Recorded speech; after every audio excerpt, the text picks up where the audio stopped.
Finally director రాజ్తో తన రిలేషన్ని official చేస్తూ యూఎస్లో తన డెస్టినేషన్ వెడ్డింగ్ని రాజ్ ఫ్యామిలీతో కలిసి ఎంతో గ్రాండ్గా ప్లాన్ చేసుకుంటున్న కొన్ని విజువల్స్ని షేర్ చేసుకుంటూ వచ్చేసిన సమంత. ఇక నాగ చైతన్యతో ముడిపడేలా సమంత పెళ్లి జరగడం కూడా పెద్ద షాకింగ్ ట్విస్టే. తాను నాగ చైతన్య కలిసి నటించేసిన ఎంఐ చేసే మూవీలో ఫారెన్లో జరిగిన షూట్కి సంబంధించిన ప్లేస్లోనే వారిద్దరి కూడా డెస్టినేషన్ వెడ్డింగ్ని శామ్ అయితే ప్లాన్ చేస్తూ వస్తుందంట.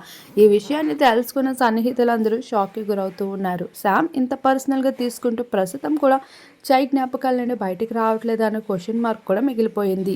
మరోవైపు డైరెక్టర్ రాస్తానికి ఆల్రెడీ పిల్లలున్నప్పటికీ కూడా శామ్ది కూడా సెకండ్ మ్యారేజే కావడంతో వాటన్నిటినీ పట్టించుకోకుండా ఒక మంచి మనసుకు నచ్చిన వ్యక్తిని పెళ్లాడాలనే ఉద్దేశంతోనే రాజ్ని పెళ్లి చేసుకుంటున్నట్లు తెలియజేసుకుంటూ వస్తున్నారు. ఇక శామ్ నటించేసిన శుభం మూవీకి సైతం డైరెక్టర్ రాజే ప్రొడ్యూసర్గా వ్యవహరించేందుకు శామ్ని ఎంతగానో ప్రోత్సహిస్తూ వచ్చారంట. తన లైఫ్లో చైతన్య చేయలేని పనులన్నీ రాజ్ చేస్తూ రావడంతో పెళ్లికి ఏమాత్రం వెనకడకుండా డెస్టినేషన్ వెడ్డింగ్ని ఎంతో త్వరగా ప్లానింగ్స్ అయితే మొదలు పెట్టేసింది. ఇక వాటన్నిటికీ సంబంధించిన కొన్ని క్యూట్ మూమెంట్స్ని షేర్ చేసుకుంటూ తను ఎంతో హ్యాపీగా ఉన్నట్లు అభిమానులతో పంచుకుంటూ వచ్చింది.